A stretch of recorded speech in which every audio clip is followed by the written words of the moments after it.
Tuesday. What's up, brother? How you feeling? Good, man. It's nice to reconnect with you. It's been hell. Strive was what, like 2012, 2013? Yeah, man, it was a minute ago. Yeah. It was a good experience. I was there about a year and I know you were there about the same time and really good sales skills from that first job for me. So how you been ever since? Man, you know what? I mean, I've been blessed, man. It's been a fun journey. Again, we like you said, working at Strive, we had some fun, man. It was some, great times. And just ever since, man, life has been good and having a roller coaster, but at the same time, man, wouldn't change the story. Yeah, I feel you, man. Um, I see you as someone who's out there hustling. I know you got your own real estate business now, so I wanted to get into that a little bit. You're always someone who I see as someone that has a great work ethic, and this is a podcast about motivation, work ethic, work styles. And I think whoever's out there listening would love to hear what you've done and how you've been successful. So hopefully we can get into some of that stuff. All right. Sure. Cool, man. So, yes, Strive ins. Let's not go too far into it, but you and I are doing sales jobs. How do you decide to go from working for someone else to working for yourself? What's that story like? Yeah, man. So Strive was the second job that I got fired from. And by that third job, man, I would say, I had about a 4.5 stretch. I was probably in the workforce about 4 more years. And that was my decision. I was already kind of planning out my exit strategy. I wanted to get in real estate, but I'm just like, you know what? This final firing this is my opportunity to kind of, take everything that I've been researching on and take this opportunity, man. Take a leap of faith. Like, what else do I have to lose? And so that for me, it was like, I think it's about that time to, try to do something for myself. Yeah. And I think the word fires, there's so much like negative context to that, but really it's like it's happened to me twice in my career. Yeah. And 3 times I was put on a PIP. And like I see myself as a top performer. I've sold $15 million at one company and 6 million at the next. And like, how is it the same performer is on a PIP and fired, but also so what I'm saying is it's just a misalignment, bro. Like Mhm. you got what you wanted out of that job. They taught you what you needed to know, and it was time to move on. I mean, Yeah. so I mean, I can talk about Strive forever. Strive Yeah. Logistics, great brokerage. It's a Yeah. hell of a business. I know I thought it was all commodity based, Mhm. like, and it was all about the rate, bro. It was all about the rate, and I just felt like we Facts. we couldn't buy the trucks like CH Yeah. could. We couldn't buy the capacity like TQL, Mhm. and it's all about the rate for some of these customers out there. Yeah, that's a fact, man. Definitely a fact. Yeah. And it was definitely a transition going from CH to going to a company and what I learned about it was the biggest thing I learned about from Strive was be scrappy. Like it's okay Yes. to be scrappy, right? It's okay to Yeah. like, when you work for something that you got more of a conglomerate and you have a bigger name for, but when you Uh-huh. have to make a name for yourself, you definitely have to get very crafty. You have to try some things, and so that's what I loved about it. It kind of gave me, Strive gave me that startup sense, and I was Yeah. able to take a lot of lessons from them as well. Yeah, I mean, I ever since I had that job, man, my career, I've always been the scrappy guy, the hustler, the fierce guy. Yeah. And I ended up leaving Strive and I went to Dallas to do software sales in tech. And that was Nice. my big jump off the cliff moment. I knew I wanted to work in tech. I wanted to use my language, my creativity and do big sales, and it's been an awesome career since. Nice. But one of the things I want to do later in my career, even soon, is real estate. I don't know if I want to do like multifamily or single family or like some of the stuff you're doing, but would love for you to talk more about that and Yeah. specifically your product, like what makes mobile home, what makes those types of single family homes lucrative for you. Yeah, for sure, man. So for us, man, it was a great starting point. I tell anybody, if you want to get in real estate and you may not have the best capital, you may not have the best credit. Manufactured homes is a way for you to actually get into it, right? By having a more affordable product. It's a product that serves over 22 million people in this country, and everywhere you look, this is an affordable housing product, right? And so right now, especially where the country is, more and more people need us in this space.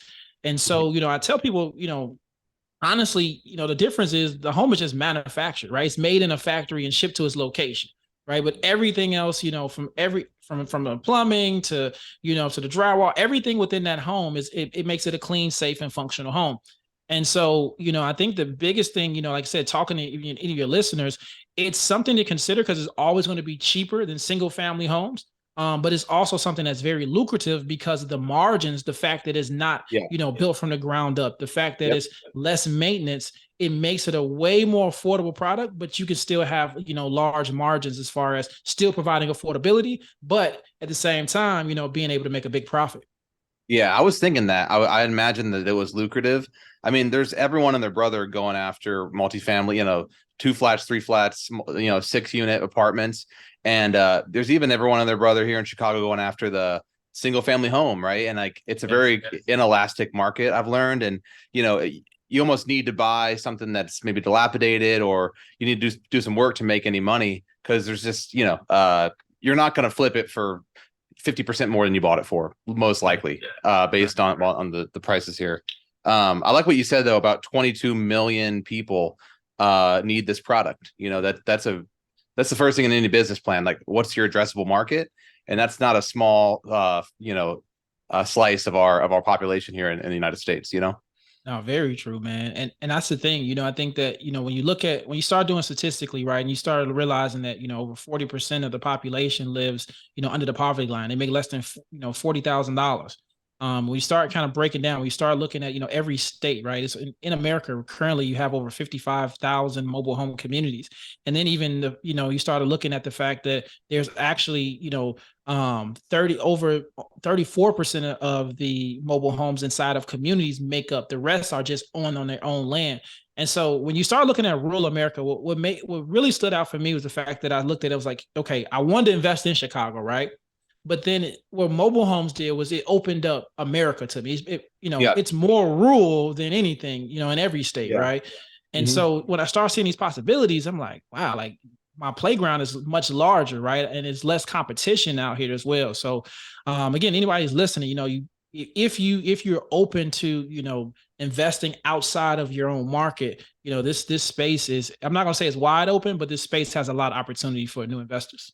Yeah, and that's another reason why I wanted to bring you on, is because I know you have something to say, and I'd love to get your message out there. I don't think enough people know about this type of real estate investment. I think there might even be like a negative branding with it, because it's low income or mid income sometimes. But if you're out here saying I can do X% more on a transaction than another type of property, another product, people need to hear about that. So I wanted to at least give you this platform to talk about it. Yeah, for sure, man. No, I appreciate it. Yeah, man. I mean, honestly, I think that, I tell people, like I said, it's a great starter point, but manufactured homes offers everything that, traditional real estate offers, right? When you talk about single family home, you have, the single family home. If you wanted to go a multifamily, right? I tell people to start looking at smaller communities, right? Smaller parks, or getting, getting mobile homes with 3 or 4 on the land, right? Now you're able to own more units. Or if you're even talking commercial, in a commercial space, you're able to, acquire a 30 unit, a 50 unit, but you get to acquire more units for a cheaper cost, right? So yeah, man, I mean, it's so many possibilities around it, and again, like you just telling people, like I say, any questions you have around that space, man. Like I said, I've been doing this now for 6 years, man. So Yeah. this is what I eat, breathe, sleep, man. Yeah, I love it. I love that for you, man. That's amazing. I'm super happy for you and proud of you. There's nothing like when you prove them wrong, if you feel me. Yeah. And I also, and like I've felt that, it's like, man, like those people at Strive, or the people that I've worked for before that that didn't see my strength, it's like, all right, here, that's the best revenge. Success is the best revenge, man. Yeah, that's awesome. I also noticed something in your voice too when we're talking about you're serving people, right? It's a product people need, and I imagine that goes on the days you're not really feeling it or lack motivation. Maybe that's something that you use to think about to want to get up and do it. Yeah, man. I mean, for sure, man. Honestly, just thinking about my parents' story, right? My mother's from the Ida B. Wells projects; those things were tore down. My father was from Inglewood, from Chicago, and my father, being evicted a few times, and so one thing, for seeing and hearing about our family stories, and even being in circumstances for us at certain times in our life that rent was due, and they had to hustle to get things paid for, and so I think once I started realizing I was able to provide an affordable product for people to, that can make $15 an hour, right? Being able to have a roof over their head, this alternative, man, it was kind of like, it made me think about, my story, made me think about my parents' story. And it's like, okay, this is something. This is for the people I do it for, right? Who need a second chance. Like I know you talked about earlier, like the stigmas that come across with it, right? And it opened up my eyes because when I first thought about mobile homes, bro, I thought 8 Mile, I thought about Trailer Park Yeah, I Boys, I feel thought you. about all of the negative Yeah. stuff. It wasn't until I started going to see these communities, and I'm just like, oh, this is totally different. Like these are families. This is a community. This is a more tight knit community than I thought it was. And so, it just kind of it really, like I said, the days I don't feel like doing it, man. The drive is, man, listen, man, keep helping people because I tell people the more you help people, the more rewards it Yeah. is, man. Yeah, it comes up on this podcast a lot. I talk about networking and being the bridge to help people that need to know someone, or this person might appreciate this relationship. And the more I do that, I find the more it comes back to me. Just help people the way I know how, which is this kind of stuff and introductions and just knowledge sharing. Yeah. Um, one of the other thing I saw that one of your strengths is Facebook marketing, maybe even some other social media sites marketing in that way. I've also been interested in public speaking. I know that you and is it your wife or your Yes. fiance or girlfriend? Okay. Which one? My What wife. wife? Yep. Amazing. What's her name? Charnice. Bernice. All right. Y'all like a power couple out there talking about it, at these events. Tell me more about that event marketing, just marketing in general. Yeah, man. So I remember listening to a podcast before, and the gentleman talked about monetizing your genius. And Yeah. that really stuck out with me, right? And so, when we started this, man, we just, doing it to, again, build our portfolio, get some passive income, changing lives. And something kind of hit me like, man, like we should teach this, right? Because every time somebody would ask me, what do you do? And I'll be like, mobile home investing. They like, what? Mobile homes? And I'll just find myself explaining it. And from to that point, I was like, you know what? Like, let me start like documenting our process, right? Let me start kind of just putting this together. Again, I've never been a teacher before, right? Yeah. But I'm just like, I know I can tell people step by step exactly what I do. And we just start putting it on the internet, right? We didn't really know anything. We start documenting on Instagram, on Facebook, and we'll go live when we're out in the field and we're just showing, and it start catching wind on people. And I think it really started to kind of catch this like financial literacy community that was kind of just curious, like, what are they doing? Like, I never would have thought about that. And we were just showing a proven method. And man, that just opened up so many doors, man. So many podcast appearances we made, to people, asking us to, hey, what, listen, we have events, come and speak on our events. And so for me, I was able to see the people who are putting on these events, right? I was able to start seeing the people who were more in the marketing space. And I just started really taking notes, right? I'm just like, wow, like, man, info marketing is very, very not only lucrative, but you get a big result. You get to help people, right? And so I remember, like, when we started helping people, and then you start finding people like, oh yeah, man, I quit my job. Oh yeah, man, I made 6 figures this year. And you like, wow, like this is huge, right? The impact that we're having from taking this information that we have. And so, man, we just, I started studying some of the best who to do it, as far as not only putting on events, but even public speaking, man. I took some Toastmasters classes. Yeah. And Yeah. I've been to those. I was like, if I'm gonna be up here, man, let me give the best delivery and let me make Mm. more memorable speeches. And so I was able to take, not only my knowledge, but I was able to take, the motivation, all of the experts that I was, listening before, the Tony Robbins, Yeah. the Eric Thomas, Les Browns. Like I was taking all of these guys that I was, able to see them, speak on stage, and I put it all together with my product. And man, it's been an amazing experience. Yeah, man, you said a couple things there. And like public speaking, I've heard some Eric Thomas talks, man, that have made the hair on my arm stand up, bro. Like Yeah. there's one Yes. on YouTube. He's talking about, he's like, what separates him is their focus.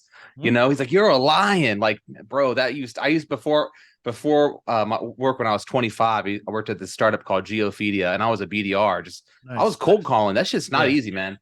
And I remember putting on my shoes one day, and it was like, he's like what me can I meet? Like I'm thinking about what is my limit? And it's so high, and it's like fuck, like I had to harness that energy. And not just him, but Tony Robbins. Hmm? People love him. I haven't Yeah. heard some of his stuff in a while, but um, those guys, man, there's something about their ability to inspire and motivate, and like I said about like that. This is a creative art, words, speaking, right? Like your delivery, like it's almost like hip hop a little bit, like rap, Yeah. like figuring out a way to to inspire and tell a story with words. Um, I'm just man, it's if you can channel some Tony Robbins, you'd be okay. Yeah, seriously, man. Because yeah, you see stuff, and you be like, wow. Like, I mean, man, he had people crying and shouting and walking on coals. You're like, man, this dude really uh motivating people, man. For sure, man. I don't want to take too much of your time tonight, but we heard about mobile home investing. We heard about some marketing. Just being from Chicago, living in Chicago. Are you Chicago Cubs or White Sox? Tell me about your allegiances here. What's it like living here? Yeah, man. I mean, listen, man. Chicago is one of the best cities. I think in the country, you can go Hmm. toe to toe and say in the world. Man, this year I would say, man, what's crazy? Baseball. I haven't took too much time. I, I'm from the South Side, so of course White Sox. But I live on the North Side now, so Yeah. I'm not. What I'm saying, I'm not opposed to the Cubs. I'll check out a Cubs game, man. I'm rooting for the Bulls to do. Hopefully they can, win in the play. The play in game. So. Man, but I'll say, man, my allegiance, I'm gonna still rock with the South Side, man. Hopefully they make some noise, man. Yeah, I feel you. I live in West Loop, and I've been to a couple games in Wrigley. I rode my bike past there today because it was such a nice day here. Nice. And then, but I've been to more games down in at the White Sox Stadium recently, and I like that experience. But they're both awesome. Yeah, Uh, man. are you a Bulls fan still? Yeah, unfortunately, but Yeah, they no, got a game. what Go ahead. I rock with the Bulls, man. I Yeah, mean, any Chicago team, man. You're always rooting for them, but you when you see the flaws, when you see the things going on, you see how much talent they have. But I feel like they didn't perform to their best of their ability. I get it, injuries and everything like that. Serves a part, but I think they could have competed much better this season, man. yeah. The last season when they had Ball and Levine and DeRozan healthy, that was especially the beginning of the season. That was nice, and then. Yeah, man. Something this I'm surprised they even made the play in this year, but it's Yeah, man. they're fun to watch. I live probably 6 blocks from UC, Nice. so I've been to a few games, and it's just a great city, man. Yeah. What else do you and your wife get into outside of work? Or maybe a better question is like, how do you guys unwind? How do you prepare? How do you use your time? Is kind of what I'm looking for here. Yeah, man. So, wifey has to pull me away, man. I'm an office rat, man. I mean, Yeah, literally, man, I'm always learning. I mean, that's just I work, but I would say, man, the blessing we got a rooftop upstairs, man. So, we'll go up on the rooftop, kind of unwind, put our feet up, man, on the patio furniture. We do a lot of date nights, man. Every other yeah, Friday, we doing some type of date night, whether it's dinner, we got amazing food here in Chicago, man. You can't yeah. can't complain. It's like I Uh-huh. said, you're in the West Loop, man. So Fulton Market, man. You can we go to a restaurant every day, probably for the next 6 months Yeah. in the Fulton Market, man. But and then spending family time. As far as being able to visit my parents, her parents, her brother, Uh-huh. and see our nieces and things like that, man. So we keep it pretty simple, and then hang every now and then hang with some of our friends that are couples. But yeah, man, we get out here and there, concert here and there, try to enjoy as much as we can. Yeah. There's a pattern I think with entrepreneurs and people that are successful, and it's like using your time well and unwinding, like the way you talked about going to your rooftop and like literally unwinding, kick back, right? Like that's an important thing for anyone. And I think it takes a certain level of confidence in your abilities to say, okay, now I'm on chill. Like I've had to learn that after Yeah, the stride, the cold calling. It's like I should be on the phone, but it's like, yeah, wait a minute. If I had 3 great calls this morning, I can take a bike ride or I can go hoop. yeah. Like I still play basketball twice, 3 times a week, and I love Oh, it. man, nice. And I try to like, I'm not gonna miss that. I'm not gonna work through that. My little man is he's barking. Nice. But yeah, I'm just trying to say like I'm glad that you're spending your time and being able to have some off time too. Man, I appreciate it, man. Nah, man, like I said, man, we come a long way. You know what I mean? Like I said, we were young bucks. I know you're younger than me, man. So we started there. I think you were fresh out of school, you know what I'm saying? So Yeah, just to see your growth, man, and watch your journey on Facebook, just see you grow as a man, man, it's pretty dope. I appreciate that. Yeah, I mean, so I'll tell you a couple stories, then we'll kind of start to wrap up here. So I got drinks with this guy who worked at CH probably like 2 years after it all went down at Strive, and I Yeah. had been successful at this other company, and he was working at CH, and he's like, yeah, what I'll do is I got a customer right over the border in Mexico. Uh-huh. And he's like, what we'll do is of course, they have the biggest carriers with hundreds, thousands of trailers, right? He's Uh-huh. like, I'll tell my manager we got to buy up all the capacity the night before because my customer says there's 6 or 7 loads coming out in the morning. So instead of he was in so good with this customer, instead of trying to win those spot, it Yeah. was like, I got a truck for you. And it was like a verbal thing. Oh, I got loads for you. And that's the thing that they would do. They would buy up all the capacity because they could get it Wow. for 400 a truck. They were doing so much business, you know? Crazy. And that's the kind of thing I feel like we didn't necessarily have the benefit of at a Yeah, smaller man. brokerage, you know? But Uh-uh. I had to laugh at that, man. And like there's some people that at those companies that would rise up, they'd make a team of people under them. And I don't really know how even those people moved on from there unless you go to management, but Yeah. you'd have to, argue with me for there to be a better sales 101 kind of, they call it the boiler room. That was literally like a stock trading floor, bro. Dude. Like I got this customer 17 and you're like 16. And Right. then Provis says, get him down. And you got to get him down. Dude, listen. Eddie Kim, if you watching this, man, I got a job for you, man. I love the way, listen, if he can whip my staff into shape, because remember, he used to be on it, man. Bro, So and like I think the world has kind of gotten soft in the last 10, 15 years. And yeah, you can't get away some with of some of that, the stuff some thanks of to that say, stuff, man. but the thing I was there every day from 7 to 5, and I had customers. So come on, man. Like these office people aren't chilling, or like, even the people in the docks. I can get there at 8 and still be okay, but I had to get there at 7, like all the carrier reps. Yep, Um, man. Yeah, but it's like you brought a said, like, different hustle.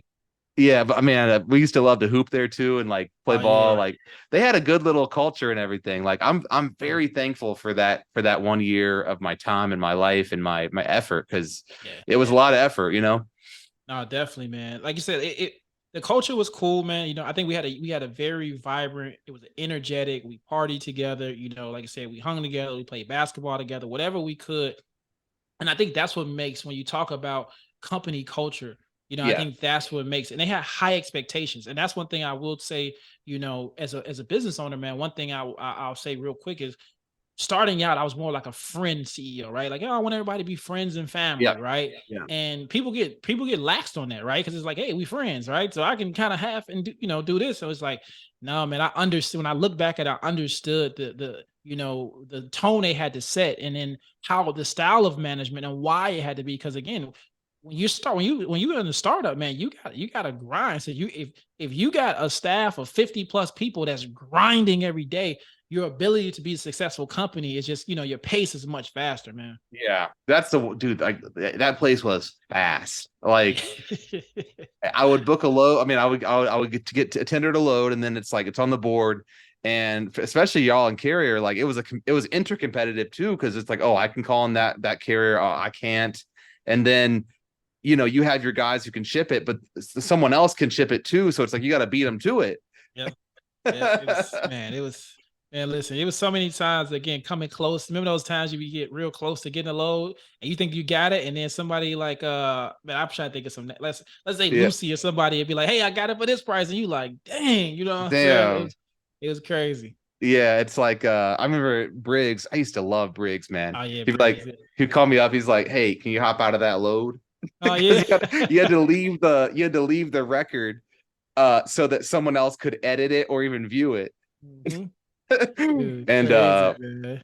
like, but I was 23, like meeting all these amazing people, and we were all hustling together, learning from each other even. Yep. And I'm thankful for it. But this conversation is kind of like going back and forth, but it was an amazing year. Everyone I ask on this podcast, I ask a specific question to. For you, I guess the question was, what was the one moment that made you specifically hop in and go head first, like 100% into owning your own business versus I'm going to do this on the side and work somewhere else during this time. Does that make sense? Yeah, for sure, man. So honestly, I think it was just I knew it was possible. I think I was doing a lot of kind of soul searching. I was doing a lot of personal development. And this was finally the opportunity for me to believe in myself. And I would not only, I would pray. I'm like, listen, like, I wasn't super religious, but I was spiritual. And I'm just like, man, listen, show me the worst. Like, ain't nothing could be the worse than death. And I'm pretty sure there's nothing worse that can happen. I have family support. So God forbid if I'm not able to afford my apartment anymore, things like Yeah. that, I go get a roommate. Like I just knew that the worst of the worst was, bro, like the worst of the worst was I barely was getting any money come in. The worst of the worst was it got to the point I got my car repo because I couldn't afford to pay my car note anymore. Right. But I didn't die. And so like during those Yeah. times, man, it was just shaping my character because it was like, man, I'm going 100% in. Yes. And I knew that it was light at the end of the tunnel, right? I knew I couldn't go worse than what had happened to me. And so from the lowest moment, I think was just being broke. I had maxed out my credit card, so I didn't have too much. My mother was giving me money for groceries. You know what I'm saying? It was just, and then at one point, bro, I even had to go to the aid office just to see if I can apply for like to get a link card to eat. Cause I'm just like, Yeah, yo, this bro. this is hard out here, right? And when at those lowest moments, I still had a smile on my face. And I'm like, yo, if I can go through this, I know Yes. it's nowhere but up, right? And that's Yeah. exactly what happened. It was just like things started to just trying to keep up. And I learned from so many of my mistakes. And it just gave Yeah. me, and I got more and more confident. And just even still on the journey, man, the entrepreneur roller coaster is like this, always. It's always like this, right? Yes. You can go like this, but then it's like you gotta be able to come back Yeah. up, man. And I, Yeah. I enjoy the ride. Yeah. That's amazing. I mean, anyone that reaches somewhere successful, they've been somewhere equally as low. And I didn't know that about the link and Yeah. how that'll put hair on anyone's chest, bro. Like your car repoed. And I've always been that way too, like almost like stupidly positive. Not ignorant, but kind of Yeah. like if I'm chilling at the line because my car got repoed, I can still find light in this moment. Yep. Mhm. And I mean, talk about spirituality or religion. That's God right there. I think Yeah. it's like being It able is. to find that light. Um, damn, when you're on stage places telling that story, like I'm sure you integrate Oh some of yeah. that into there, right? Like, hey, Oh I've yeah. I've been here, and if that's inspiring. Yeah, man. That's one of the biggest things I tell people. I say, listen, man, when it comes to investing, I'm like, you won't die investing. Right. And so most people, I'm like, your biggest fear, most people's biggest fear when it comes to investing is losing money. Right. You think you're gonna fail, you don't think you're gonna do it right. You don't want to get scammed, like all of these Yeah. different things people pile up. And I'm like, ask them, like, but will you die? And you just sit there and think like, nah, I won't die. So it's like, why don't you invest in? You know what I'm saying? Like, take a chance on yourself. And I think, and from there, it's about being a strategic investor, right? And so, I think that that's the biggest thing, man. Investing in yourself, like you said, like this podcast is more so mindset. And if you're listening to this now, you're investing your time. That's the Yeah. first and most valuable thing that you are doing. So you're investing your time first and foremost, and you're taking information that can not only give you the confidence, but then it's about taking a leap, taking this information and being able to make a move from there. Yeah. Um, and then how do you go from being someone that has your own company to having employees or contractors? Is that I'm trying to find the moments Mhm. in your journey, right? You said getting fired. Okay, I'm gonna start my own thing. Then it was like, I'm not gonna die if I go all in. And then I'm thinking, like, how do you grow? Like to go from you and your wife to actually having a team. Like, I'm curious about that part. Yeah, man. So it's really at scale. Like you get capped, right? It's only so much that one or two people can do, right? And then you realize like I need help. And so, that's the next thing is, who can we bring in and just really looking at your business and seeing, okay, what's my business model and how do we scale this company to the next level? And so the first thing is realizing, okay, what don't I like doing? Right. Like this is what I'm good at. Like, so like me and my wife, when doing mobile home investing, right? My wife was a closer. Like she could close people. I was great at prospecting. I was great at finding the deals, showing the deals, right? and making Yeah. sure we hire the right contract. My wife was a closer. Like that's what she did. She bought it home, right? She was great on follow-ups on the leads. Yeah. So that was a dynamic team. So then we realized, okay, how do we scale this business? So we needed our contractors, our handy guys to be on deck, right? To continue giving them work. We needed an accountant, right? We needed a virtual assistant to handle emails and follow-up. And then we were able to take that same information. And when we started the educational business, we have VAs for for emails. We hire sales reps to help us, put out the product. We had event coordinators to help us with events. And so it's trusting those people. And listen, we've hired and we fired a lot of people, right? That's another Yeah. thing, trial and error, right? And sometimes that's Uh-huh. the thing, right? You have to learn how to, separate business and personal. And so, I think it's just all part of the process, man. And it's a fun process. But yeah, man, it's just if you want to scale anything, it takes a team to scale. Yeah. I use a couple of VAs too for emailing and things like that. I think Nice. event marketing, I never really thought about that, like an event coordinator. Um, you know, I think you and I both share that kind of top of the funnel passion. I Yeah. don't mind a cold call and I don't mind building value over the course of I don't mind following up or Yeah. people go, oh, I don't want to annoy them. No, like I got something to say. And Yeah. it's cool that you found your counterpart that enjoyed closing that much. Since then I've become to like closing even more. And I Nice. find that when it comes to closing, most 90% of the work is done. If you're a BDR out there, I'm telling you right now, someone's opening deals, you're doing 90% of the work.